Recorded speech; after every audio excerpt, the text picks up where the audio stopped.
কড়াইটা উনুনে চড়া ছোট, আমার লুচি ভাজা শেষ, ওগুলো ভেজে ফেল তাড়াতাড়ি। আমি লুচি ভাজলে মচমচে হয় না দিদি, ওটা তুমিই ভাজো। কোন কাজটা ভালোভাবে পারিস ছোট? যেটাই করতে বলি একটা না একটা বাহানা তোর থাকেই। আমি ওটা পারি না তো কি বলবো, পরে ওনারা খেতে না পারলে দোষ হবে আমার। শিখতে হয় ছোট, সব কাজ শিখতে হয়। আমি তো বাড়ি থেকে সব শিখে আসিনি, এখানে কাজ করে শিখেছি। তুই যদি এগুলো নাই করিস তাহলে শিখবি কি করে? এবেলা তুমি ভেজে ফেলো, পরের বার থেকে আমি দেখব। হয়েছে সব তোর ফাঁকিবাজি কথাবার্তা। তুই যে কেমন ভাজবি তা আমার জানা আছে। সর এখন, আমাকে কাজগুলো করতে দে। ছোট বউ, ও ছোট বউ, একবার এদিকে এসো তো। এই যে একজন এসেছে, না জানি কোন কাজের কথা বলবে আবার। কি হলো ছোট বউ, কথা কি তুমি শোনো না? কখন থেকে ডেকে মরছি। কেন দিদি, কি হয়েছে? কাজ করছিলাম তো আমি। একবার এদিকে এসো, তপন আসছে মালতীকে নিতে, কিছুক্ষণের মধ্যে ওরা চলে যাবে। সে কি গো দিদি, এক্ষুনি তো জামাই এলো, এর মধ্যে আবার চলেও যাবে? বাড়িতে কাজ আছে সেজন্য আর থাকবে না। তা তোমার রান্না কতদূর? ওকে তো কিছু খেতে দিতে হবে। লুচি ভাজা শেষ, এক্ষুনি খেতে দিচ্ছি। হয়ে গেলে ছোট বউকে দিয়ে পাঠিও, তুমি আজ ওদের সামনে যেও না। কেন দিদি, আমি গেলে কি হবে? নেকা বোঝে না কিছু, যাত্রার সময় বাজা মেয়ে ছেলেদের মুখ দেখলে অমঙ্গল হয়। তাহলে তো দিদি কারো সামনেই যেতে পারবে না, সারা জীবন ঘরে বসে থাকতে হবে। চুপ কর ছোট, আমার সন্তান হয় না দেখে তোরা যা তা বলছিস। বলি আমি কি ইচ্ছে করে নিঃসন্তান আছি? বিধাতা আমার উপর মুখ তুলে চায় না দেখে এই অবস্থা। এরকম সবারই হতে পারে। সবাই তো আর তোমার মতো অপয়া না। বলি বিয়ের 1 বছর পর আমার প্রথম সন্তান হয়, আর তোমার 10 বছর হয়ে গেল, এখনো একটা বাচ্চার মুখ দেখতে পারোনি। সেই জন্যই আমি দাদাকে বলি আরেকটা বিয়ে করতে। নতুন বউ আসলে দেখবে ছেলে পুলে দিয়ে ঘর ভরে ফেলবে। তাই করতে হবে। বিমলকে বলে আরেকটা বিয়ে না করালে হচ্ছে না। ঠিক আছে দিদি, ও যদি বিয়ে করতে চায় তবে আমার কোনো আপত্তি নেই। আপত্তি থাকবে কি করে? সে মুখ কি তোমার আছে? এখন তাড়াতাড়ি লুচিগুলো ভাজো, মেয়ে জামাই উঠলো বলে।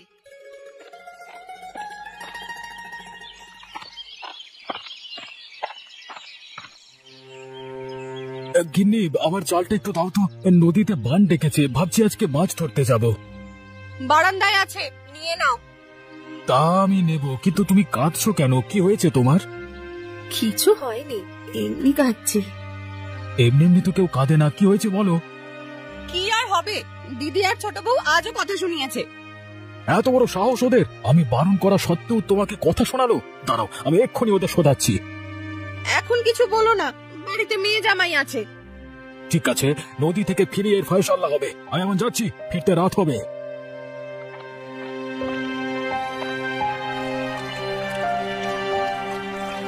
নদীতে জল দেখেছিস বিমল? আষাঢ় মাস আসতে না আসতে দুকুল উপচে উঠেছে। তাই তো দেখছি, এবার জল বড্ড বেশি। এমন জল আর কখনো দেখিনি। নদীতে বান ডেকেছে বুঝলি, এই জল বন্যা নিয়ে আসবে। বন্যা? সে আবার হবে নাকি? আমাদের এই ঘাটে অনেক উঁচু, এখানে বন্যা হবে না। হয় কি হয় না তা পরে মিলিয়ে দেখিস। হ্যাঁ, অনেক বছর ধরে মাছ ধরে আমি, জল কখন ওঠে আর কখন নামে সব আমার নখ দর্পণে। তা তো জানবি, মোড়লের ছেলে হয়ে সারাদিন তো জলের উপরই থাকিস। বাবার ওই মোড়লগিরি আমার ভাল লাগে না রে। আমি নিশ্চিন্তে বসে একটু মাছ ধরতে চাই। তাছাড়া বউটা মরে যাওয়ায় সংসারে বিতৃষ্ণা চলে এসেছে। তা তোকে আজকে এত বিমর্ষ লাগছে কেন? মাছ ধরতে মন নেই নাকি? মানে সব মাছ যে জলে তলা দিয়ে চলে যাচ্ছে। ও হ্যাঁ, দেখছি আমি ক্ষণিকের জন্য একটু আনমনা হয়ে গেছিলাম। কি হয়েছে খুলে বলতো। সে আর কি বলবো, দুঃখের কথা। বিয়ের এত বছর হয়ে গেল, কিন্তু একটা সন্তানের মুখ দেখতে পারলাম না এখনো। এদিকে বাড়ির মানুষ সবসময় বউটাকে খোঁটা দিয়ে যাচ্ছে। কি যে করবো আমি? এ নিয়ে কষ্ট চাস না বিমল। কথায় আছে জন্ম মৃত্যু বিয়ে 3 বিধাতা নিয়ে। এইগুলোতে আমাদের কোনো হাত নেই। এই দেখ, আমার বছর বছর বাচ্চা হচ্ছে, শেষে সন্তান প্রসব করতে গিয়ে বউটা এসে গেল। এত সন্তানের কোনো দরকার ছিল কি আমার? সেটাই রে, বিধাতা সবাইকে সব দিক দিয়ে দেয় না, কিন্তু বাড়ির মানুষ তো তা বোঝে না। সন্তান সন্তান করে আমার মাথাটা খেয়ে ফেলছে। এই দিক দিয়ে বড় দাদার বড় বৌদি আমার সম্পত্তির জন্য খেকে আছে, একটু সুযোগ পেলে সব নিয়ে নেবে। তাহলে এক কাজ কর, তুই একটা সন্তান দত্তক নেই, এতে তোর সম্পত্তির দিকে কেউ হাত বাড়াতে পারবে না, আর বৌদিদিকেও কেউ কিছু বলবে না। এই মুহূর্তে সন্তান দেবে কে? কেউ কি তার বুকের মানিককে অন্যজনের হাতে দিতে চায়? কিছু না মনে করলে আমি একটা কথা বলি বিমল, তুই আমার সন্তানটা নিয়ে নে। বউটা মারা যাবার পর থেকে ওকে আমি সামলাতে পারছি না। কিন্তু তোর সন্তান নিলে আমার পরিবারের লোক মানবে না। তোদের সাথে আমাদের আগে থেকে বিরোধ আছে। শত্রুর সন্তানকে ঘরে তুলেছে শুনলে দাদা আমার বাড়ি ছাড়া করবে। এক কাজ কর, তুই কাউকে বলিস না যে এটা আমার সন্তান, বলবি কুড়িয়ে এনেছিস। তাহলে কদিন পর সবাই ভুলে যাবে ওর আসল বাবা মা কে। তা ঠিক বলেছিস। এখন বানের সময় বলবো বাচ্চাটা বানের চলে কুড়িয়ে পেয়েছি, তাহলে কেউ কোনো প্রশ্ন করবে না। তবে একটা কথা, আমি যে তোর সন্তান নিচ্ছি তা যেন কেউ না জানে। হ্যাঁ, সে নিয়ে তুই ভাবিস নি, এই কথা কাকপক্ষেও টের পাবে না, ঠিক আছে? গিন্নি, গিন্নি দরজা খোলো, দেখো তোমার জন্য কি নিয়ে এসেছি। আরে দরজাটা খুলে দেখো। কে কে ডাকে? আমি গিন্নি, আমি, দরজাটা খোলো না। এই এত রাতে আবার মাছ নিয়ে এলে? এখন ওগুলো কাটবো কখন বলো তো? মাছ নয় গিন্নি, তোমার জন্য সন্তান নিয়ে এসেছি। আরে তাই তো, কোথা থেকে আনলে ওকে? আগে ওকে কোলে নাও, তারপর সব বলছি। দেখো কেমন মায়া মাখা চেহারা মেয়েটার, এক চাহনিতেই নজর কেড়ে নেবে। কোথায় পেয়েছো গো? আর বলো না গিন্নি, জানোই তো নদীতে বান ডেকেছে।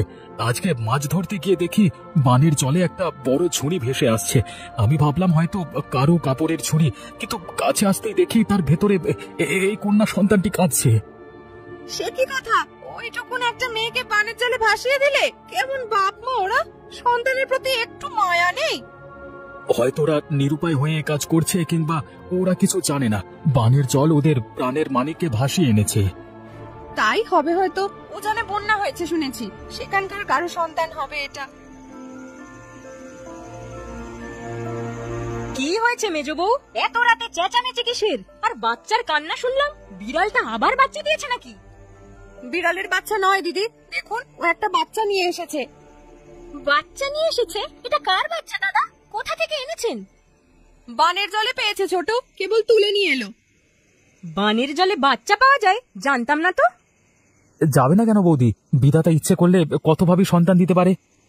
তা ঠিক বলেছো প্রকাশ, এটা বিধাতার দান। তিনিই আমাদের এই সন্তান উপহার পাঠিয়েছেন। মা গো মা, আদিক্ষেতা দেখে একেবারে মরে যাই। কার না কার সন্তান, তার জন্য আবার এত দরদ। শোনো বউ, এই সন্তান ঘরে রাখা যাবে না। যেখান থেকে এনেছো সেখানে দিয়ে এসো। না না, একে আমি কোথাও দেব না, ও আমার কাছে থাকবে। তুমি পাগল হয়ে গেছো বড় বৌদি? একটুকু একটা শিশুকে কোথায় দিয়ে আসবে? বরং দাদা ওকে এনে ভালোই করেছে। বানের জলে এতক্ষণ থাকলে নিশ্চয়ই ডুবে যেত। সে কি কথা? তুমিও দেখছো ওদের সাথে সুর মেলাচ্ছ? বেশ, দেখা যাবে তাহলে কতদিন এই শিশু তোমাদের কাছে থাকে। যখন এর বাবা মাকে খুঁজতে আসবে তখন মজা দেখবো। চল ছোট, ঘরে চল। হ্যাঁ গো, ওকে যদি নিতে আসে তখন কি হবে? আমি তো ওকে কুলছাড়া করতে পারবো না। চিন্তা করো না গিন্নি, এই মেয়েকে কেউ তোমার কাছ থেকে নিতে পারবে না। হ্যাঁ বৌদি, এখন থেকে ওকে নিজের সন্তানের মতো লালন পালন করো। ওই বড় আর ছোট বউয়ের কথায় কান দিও না। এই মেয়ে একদিন তোমার দুঃখ ঘোচাবে। তা এই মেয়ের নাম কি? কি নামে ডাকবো ওকে? ওর নাম রাখলাম মায়াবতী। দেখো কেমন মায়া মায়া মুখখানি ওর। হ্যাঁ, সুন্দর নাম। এখন থেকে আমার এই এক মেয়ে মায়াবতী। মায়া, ও মায়া, কোথায় গেলি মা? তাড়াতাড়ি ভাতগুলো খেয়ে নে, এদিকে আমার কাজ পড়ে আছে। যাই মা। ওকে ডেকো না তো বউ, খাবার ঢেকে রেখে কাজ করো গিয়ে। ওর যখন সময় হবে খেয়ে নেবে। আমি না খাইয়ে দিলে খাবে না দিদি, দেখো না শুকিয়ে কেমন হয়েছে। ইস, বানে ভাষা মেয়ের জন্য এত দরদ, এত আদর করে কি হবে দিদি? পরের মেয়ে কি আর আপন হয়? আমি পরের মেয়ে হলে তুমিও তো পরের মেয়ে। তোমার সাথে খুড়ি মায়ের এত ভাব কেন শুনি? দেখলি ছোট, দেখলি তোর সাথে একটু সুখ দুঃখের গল্প করে দেখে মেয়েটাকে বললো। হিংসে দিদি, হিংসে, পেটে পেটে হিংসে ভরা। আমাদের দুই বোনের মিল ওরা দেখতে পারে না। তোমাদের দুজনের এত মিল কেন আমি তো জানি না ভেবেছো? কথায় আছে চড়ে চড়ে মাস্তুতো ভাই। তোমাদের দেখলে তো ভালোভাবেই বোঝা যায়। আহ মায়া, এভাবে বলতে নেই, ওরা গুরুজন, ওদের মুখে মুখে তর্ক করিস না। একেই বলে উপরে গাছ কেটে গোড়ায় জল দেওয়া। মেয়েকে তো তুই সব শিখিয়েছিস মেজো, এখন আর আমাদের সামনে ভালো সাজতে হবে না। না না দিদি, আমি কিছু বলিনি। জানোই তো ও একটু মুখোরা, কাউকে ছেড়ে কথা বলে না। এই বাড়িতে থাকতে হলে এত গলা বাজে করলে চলবে না। এখানে থাকলে আমাদের কথা শুনে থাকতে হবে। আমি কারো কথা শুনতে পারবো না। যদি এতই মানুষকে কথা শোনাতে ইচ্ছে করে তবে একটা ঝি রেখে নাও, সেই তোমাদের কথা শুনবে। কি মেয়ে হয়েছে বাবা, একটা কথা মাটিতে পড়ে না। রাখ ছোট, ওর সাথে কথা বলে পারবি না। আজ বিমল আসুক, ওর কাছেই নালিশ দেব। মেজদাকে বলে কোনো লাভ হবে না দিদি, উনি তো মেয়ে বলতে অজ্ঞান। তার চেয়ে ছোট কর্তা আসুক, তাকেই বলবো এর একটা হেস্ত করতে। হ্যাঁ, যাও যাও, দেখা যাবে তুই যা আমার কি করতে পারো। মায়া, এত কথা বলতে নেই, খা তো এখন। এদিকে আমার সময় বয়ে যাচ্ছে, কখন যে রান্না চড়াবো। তোর বাবার জন্য আবার খাবার পাঠাতে হবে। তুমি চিন্তা করো না মা, আমি আড়তে গিয়ে বাবার খাবার দিয়ে আসবো। তুমি রান্না করো, যাও।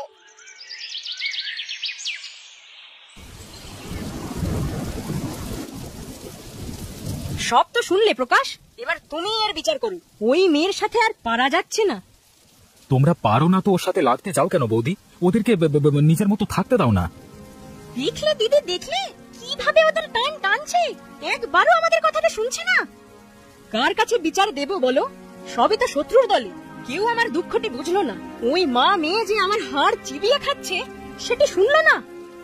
অন্যের পথে কাঁটা দেওয়া বন্ধ করো বৌদি, তাহলেই তোমার দুঃখ কমবে। দাদা মারা গেল সেই কত বছর হয়েছে, তুমি এখন সংসার নিয়ে পড়ে আছো কেন? তাহলে কি করব?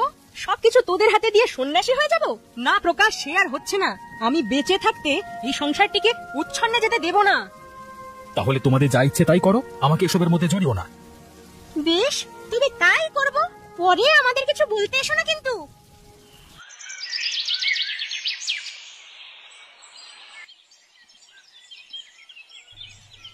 হেলা ছোট বউ, কি করবে ভেবেছিস? প্রকাশ আর বিমল তো আমাদের কথা শুনলো নিকো। শুনবে না গো, শুনবে না। দুই ভাইকে ওই মা মেয়ে মিলে জাদু করেছে। ওরা কি আর আমাদের কথা কানে নেবে? তবে আমিও কম জানি না। ওই মাঝিকে কিভাবে শায়েস্তা করতে হয় তা আমার জানা আছে। কি করবে দিদি? কোনোভাবেই তো ওদের ধরাশায়ী করা গেল না। একটা উপায় আছে, এটা করলে সাপও মরবে আর লাঠিও ভাঙবে না। কি উপায় দিদি? রহস্য না করে বলো তো।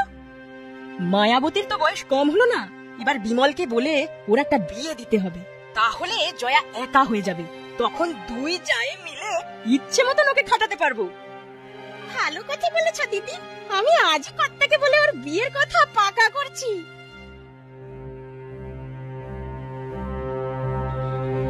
কি বলছো বৌদি, এ বয়সে মেয়েকে বিয়ে দেবো? বয়স তো আর কম হয়নি বিমল, এই বৈশাখে 18 পা দিয়েছে। এই মেয়েকে আর ঘরে রাখিস না, যত তাড়াতাড়ি সম্প্রদান করা যাবে ততই মঙ্গল।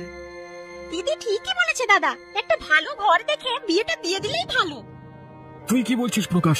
এক্ষুনি কি মায়াবতীর বিয়ে দেওয়া উচিত? আমার কাছে একটা ভালো পাত্র আছে দাদা, শহরে চাকরি করে, সেখানে বিয়ে দিলে মেয়েটা সুখী থাকবে। তাহলে তো আর কথা চলে না, ভালো পাত্র হলে বিয়ে দিয়ে দেওয়াই উচিত। বেশ, তবে পাত্রপক্ষকে একদিন আসতে বল। ওদের দুপক্ষের যদি পছন্দ হয় পাকা কথা সেরে ফেলবো। ঠিক আছে দাদা, আমি আজই ওদের সাথে যোগাযোগ করব। বেশ, তাহলে আমরাও অপেক্ষায় আছি। মেয়েটা বিদায় হলে মজা দেখা যাবে।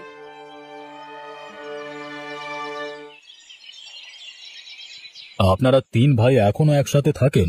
বাবা বাবা বাবা, এমন পরিবার কি আজকাল আছে? আমাদের ভাইদের মধ্যে মিল একটু বেশি। এই যে আমার বড়দাদা মারা গেলেন, তার ছেলেমেয়েরা এখন আমাদের এখানেই আসে, কাউকে আমরা ফেলতে পারি না। তা ঠিক বলেছেন, বাবা চাচারাই তো পরিবারের বট গাছ, তাদের কাছে আসবে না তো কোথায় যাবে? তা মেয়েকে ডাকুন, কন্যা দেখে কথা পাকা করে ফেলবো। কই গো গিন্নি, মায়াবতীকে নিয়ে এসো।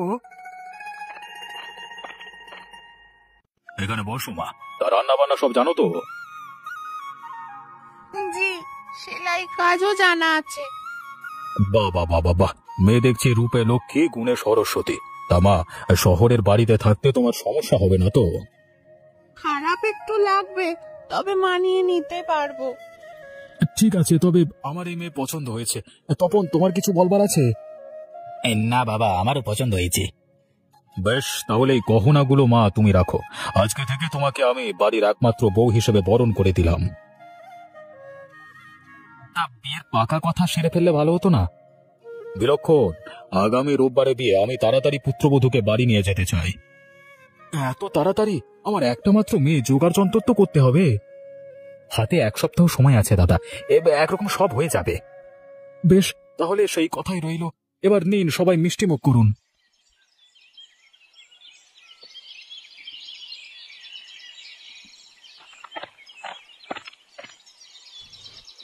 শুনেছো দিদি, মায়াবতীর বিয়ে হয়ে যাচ্ছে? হ্যাঁ শুনলাম। এতদিন পর পোড়ামুখীটা বিদেয় হবে, তারপর মেজ বউকে মজা দেখাবো। কিন্তু এ যে সাপে বর হলো।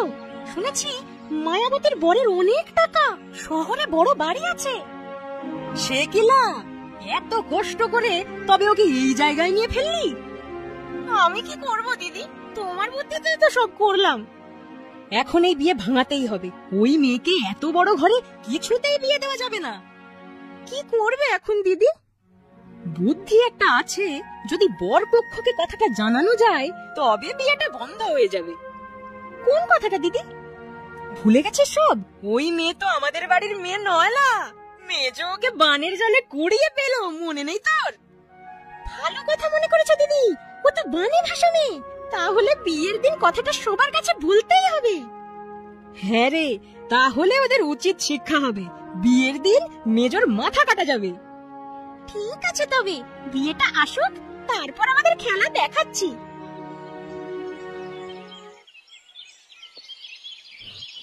গিন্নি, ও গিন্নি, কোথায় গেলে? ওরা চলে এসেছে, সবকিছু হলো তোমার?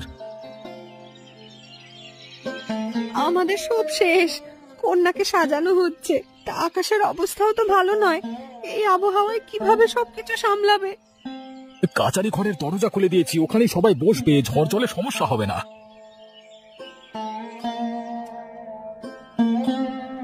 কি হে বিমল, মেয়ের বিয়ে দিচ্ছে শুনলাম, আমি কিন্তু চলে এসেছি। আরে মানিক, তুই এসেছিস? আমি ভাবলাম আমার চিঠি তুই পাসনি। তা আপনি কোথায় হারিয়েছেন ঠাকুরপো? সেই যে কবে আপনাকে দেখেছে, এরপর আর দেখা নেই। শুনলাম উত্তরে গিয়ে বাস শুরু করেছেন। বৌদি, বউটা মরে যাবার পর এলাকায় আর মন টেকেনি, তাই সেখানে বিয়ে থা করে থিতু হয়েছি। বেশ, ভালো ভালো, আজকে এসে ভালোই করেছেন। আমাদের মায়াবতীর আজ বিয়ে। ওই তো বরপক্ষ চলে এসেছে। আসুন আসুন বেয়াই, আসুন, আমরা আপনাদের অপেক্ষা করছিলাম। বৃষ্টিতে পথঘাটের যা অবস্থা হয়েছে, গরুর গাড়ি দিয়ে হাড়গোড় নিয়ে কোনো মতে পৌঁছাতে পেরেছি। যাক, এখন তবে ঘরে এসে বসুন, আমি খাওয়া দাওয়ার আয়োজন করছি। বসার আগে আসল কথাটা জেনে নিলে ভালো হতো না? কি কথা? বিয়ের দিনে আর কি কথা জানবার আছে? শুনুন, এই মেয়ে কিন্তু আমাদের বাড়ির মেয়ে নয়, এ হলো মেজ বউয়ের বানে ভাষা মেয়ে। কি, এই মেয়ে বানে ভেসে এসেছিল? কি সব বলছেন দিদি? এই মুহূর্তে এই কথা বলতে আছে? চুপ কর তুই। ভেবেছিস কি মিথ্যে কথা বলে মেয়েকে বড় ঘরে বিয়ে দিবি? তার হচ্ছে না। না না না, এত কিছু জানবার পরে এই মেয়েকে আমি ঘরের বউ করে নেব না। আর বেয়াই মশাই, আপনি আমাকে ঠকিয়েছেন। আগে এই কথা বললে আমি কখনো এই বিয়েতে রাজি হতাম না। কিন্তু বাবা, বানে ভাষা হোক আর যাই হোক, ও তো একজন মানুষ। তাছাড়া মেয়েটাও ভালো, কেন তুমি এই মুহূর্তে এসে অমত করছো? এই শোন ছেলে, জেনে শুনে আমি পরিচয়হীন এক মেয়েকে ঘরের বউ করে নিয়ে যেতে পারবো না। তোকে যদি বিয়ে করাতেই হয়, অন্য জায়গায় করাবো। শুনুন মশাই, এই মেয়ে বানে ভাষা নয়, এটা আমারই মেয়ে। ছোটবেলায় ওর মা মারা যাওয়ায় ওকে বিমলের কাছে দত্তক দিয়েছিলাম। এটা আপনার মেয়ে? হ্যাঁ, আর আমার বংশ পরিচয় এত খারাপ নয় যে আপনারা এড়িয়ে যাবেন। মোড়লের ছেলে আমি, দরকার হলে এই মেয়ের বিয়েতে আমি অর্ধেক সম্পত্তি যৌতুক দেব, তবু এই বিয়ে হওয়া চাই। না না, আমি যৌতুক নিয়ে বিয়ে করব না। আমি বিনে পণে মায়াবতীকে বিয়ে করতে চাই। আমার কাছে ওই সত্য অন্য পরিচয় জানবার কোনো আগ্রহ নেই আর কি। বেশ, এখন যখন সব সমস্যার সমাধান হয়েছে, আমি বিয়েতে রাজি। আর আপনারা শুনুন, এভাবে কারোর নামে খারাপ কথা ছড়াবেন না। শুরুতে সব শুনে তো আমার মাথায় আকাশ ভেঙে পড়েছিল। ওদের কথায় কিছু মনে করবেন না বেয়াই, আপনারা ভেতরে গিয়ে বসুন, আমি কন্যাকে নিয়ে আসছি। তাই আসুন, শুভ কাজে দেরি করতে নেই।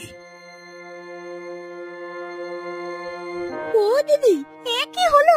ওদের সর্বনাশ করতে গিয়েছি, উল্টে নিজেদের নাক কাটা গেল।